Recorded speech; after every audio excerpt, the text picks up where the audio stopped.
నిధులు మన కొండగట్టు కరీంనగర్ కొండగట్టు ఆంజనేయ స్వామికి వాళ్ళు ఇవ్వడం జరిగింది.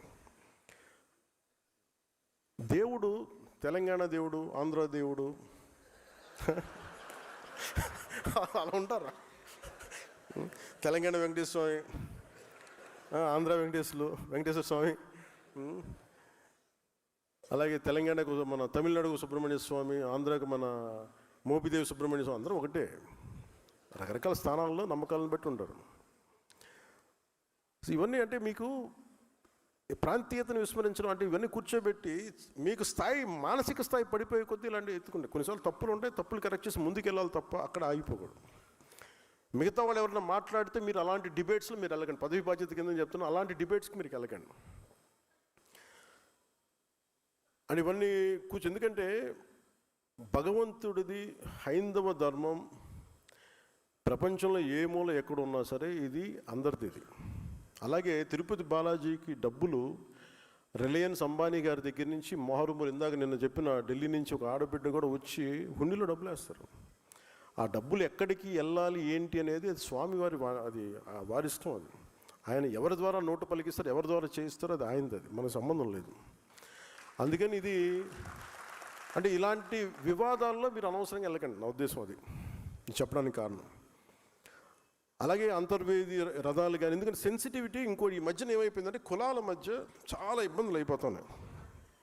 నేను పిఠాపురం చిన్నపిల్లలు కులాలతోటి మాట్లాడేసుకుని వాళ్ళు ఎవరో వెళ్ళి ఇంటర్వ్యూలు చేశారంటే ఎన్ని మాట్లాడుతుంటే ఇంత చండాలం అయిపోయారండి మనుషులు అనిపించింది నాకు. నేను చిన్నప్పుడు చదువుకున్న స్నేహితుడు ఎవరో ఏంటో తెలియదు, ఏ కులమో తెలియదు. మేమందరం రీజనబుల్ స్కూల్స్ నుంచి చదువుకున్నాం. ఎక్కడ కూడా మా పక్క స్నేహితులు ఏ కులం అని తెలియలేదు. ఒకవైపు ఏమో అంబేద్కర్ గారి పేరు చెప్పి అనైలేషన్ ఆఫ్ క్యాస్ట్, కుల నిర్మూలన మాట్లాడతాం, ఇంకోవైపు కులాన్ని ఎగదోస్తూ ఉంటాం. BC schools, BC social welfare, SC ST welfare అని మనమే విడగొట్టి ఇవన్నీ చేస్తాం. జరగవా? అసలు పిల్లలకి కులం లేకుండా చేయవచ్చు కదా ముందు. అసలు ఒకటే స్కూల్ ఎందుకు పెట్టకూడదని ఆలోచన కలుగుతూ ఉంటుంది. ఎవరికి ఆలోచన అసలు నేను పెడదామా లేదా అంటే ఒకసారి మాట్లాడాల్సి వస్తుంది. ఎందుకు పబ్లిక్ డిస్కోర్స్లో మాట్లాడుతున్నా అంటే before I speak in cabinet I want this to be in public discourse. SC ST schools అని పెడతారు, బీసీ స్కూల్స్ అని పెడతారు. అంటే మీరు చిన్నప్పుడు వేరు చేస్తుంది కదా సొసైటీ. అంటే మీరు వేరు, మేము వేరు. పిల్లలందరూ కనీసం పిల్లలకైనా మన చండాలం, మన దరిద్రం మనందరికీ వచ్చేసింది అనుకుందాం. మనం మార్చుకోవట్లేదు. అట్లీస్ట్ పిల్లలన్నా చేయాలి కదా. మన మధ్యన ఎవరు హైకోర్టు జడ్జి, మన సుప్రీంకోర్టు జడ్జి ఎవరు మాట్లాడతారు, హైకోర్టు జడ్జి థింగ్ ఉత్తరప్రదేశ్, ఈ కులాలకి మిగతా కులాల నుంచి పెళ్లి చేస్తే బాగుంటుంది, వాళ్ళ అమ్మాయిని ఇట్లా ఇచ్చి పెళ్లి చేస్తే అసలు ముందు అక్కడ దాకా ఎందుకు వెళ్తారు? పెళ్ళి అనేది వాళ్ళ ఇష్టం. అది ఎవరిని చేసుకోవాలి, అది వాళ్ళ ఇష్టం. అది కనీసం మన చేతిలో ఉంది స్కూల్స్ కదా. స్కూల్స్లో కూడా మనం చేయలేకపోతున్నప్పుడు ఇంకా కరెక్షన్ ఎప్పుడు మా కుల నిర్మూలన అనేది జరగదు ఇప్పటికీ. నాకు అందుకు అనిపించింది అలాంటి ఉండబట్టి ఈ రోజున రెచ్చిపోయి ఎవడు పిఠాపురంలో మాట్లాడుతూ ఉంటే పిల్లల మధ్య మాట్లాడుకునే మాట అది ఇద్దరు విభిన్నమైన కులాల నుంచి మాట్లాడుతున్న సమాజం విచ్ఛిన్నం అయిపోతే బతుకుతూ చెప్పండి. అంటే ఇవన్నీ ఎందుకు చెప్తున్నానంటే మీ స్థాయిల్లో యు ఆర్ ఎక్సలెంట్ లీడర్స్. అన్నీ నా దగ్గరికి వచ్చి నా నెత్తి మీద పడేస్తే నేనేం చేయలేను, భుజాలతో అట్లస్ గాడిలో కుంగిపోతాను. మీరు కూడా కొంత బాధ్యత బరువు పంచుకోమని నాకు విన్నపం. నాకు మొత్తం నా మీద వేసేసి మా ఊర్లో రోడ్డు లేదండి నువ్వు చేసి కాబట్టి మాకు ఇక్కడ మా ఇంట్లో అంట్లు తోటానికి ఎవరు లేరు, కొంచెం వచ్చి అంట్లు తోయండి, ఇక్కడికి వెళ్తుంది. అలాగే అది ఎక్కడో చోట మీరు పదవి బాధ్యత అంటే మీరు కూర్చొని మీరు కన్ను వాళ్ళేసి ఏంటి బాగుందా ఏం జరుగుతుంది అట్లా కాదు.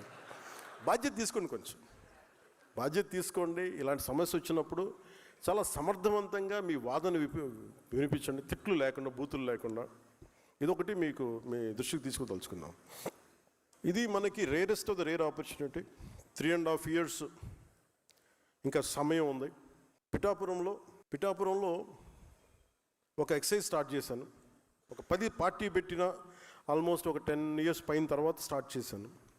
అందరూ అంటున్నవాళ్ళు మీకు బూత్ కమిటీలు లేవు, మీకు వార్డు కమిటీలు లేవు అంటే అసలు ముందు నడవాలి కదా. పార్టీ నడిపిన తర్వాత, జనం వచ్చిన తర్వాత పెడతాం. ఏమీ లేకుండా ఎక్కడి నుంచి వస్తాయి? అందరూ రాత్రి పుట్టేశారా? లేదంటే కాంగ్రెస్ పార్టీ సడన్గా వైఎస్ఆర్ కాంగ్రెస్ పార్టీ అయిపోతే వాళ్ళకు ఉంటుంది. అది మాకు అలా కాదే. మా పంట మేము వాళ్ళకు ఉంటాయి. వాళ్ళ నాన్నగారు ముఖ్యమంత్రులు ఉండొచ్చు, బాబాయిలు ఇంకోలా ఉండొచ్చు, తర్వాత చంపేసేది వేరే విషయం అనుకోండి. మనకు అలాంటి పరిస్థితులు లేవు కదా.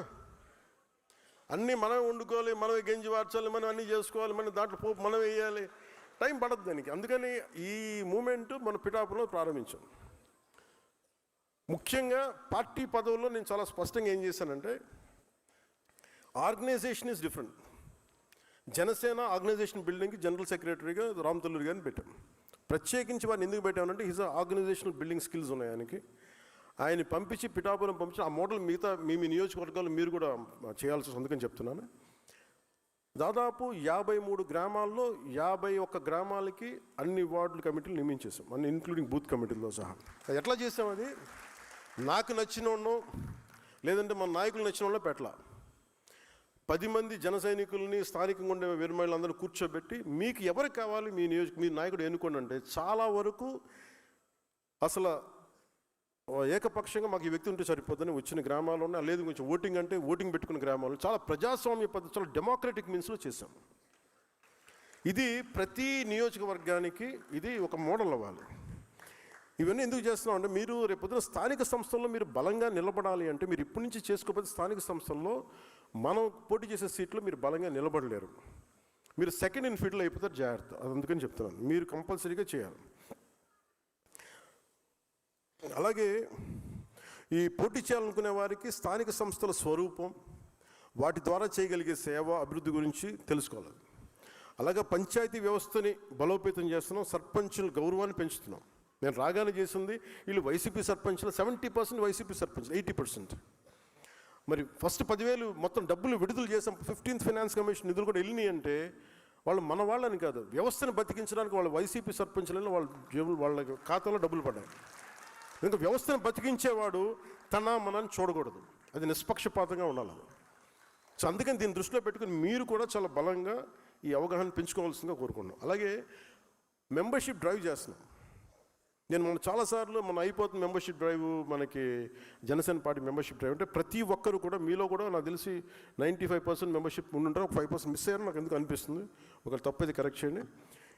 అంటే కొన్నిసార్లు మెంబర్షిప్ ల్యాబ్స్ ఉందేమో చూసుకోండి. మెంబర్షిప్ లేకుండా జనసేన పార్టీకి పదవి పొందడం తప్పదు. సో దయచేసి ఎవరైనా ఉంటే, ఒకళ్ళిద్దరు ఉంటే దయచేసి దాన్ని కరెక్ట్ చేసుకోండి. ఎందుకు నేను ఈ విషయం చెప్తున్నానంటే, ఈ పిఠాపురం ఎన్నికలు మనకి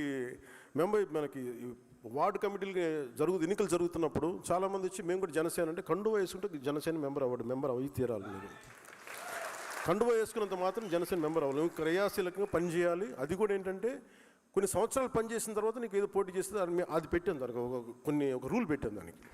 లేకపోతే ఏమైపోతుందంటే అంటే నా భయం ఏంటంటే జనసేన బలమే జన సైనికులు, వీరమహిళలు.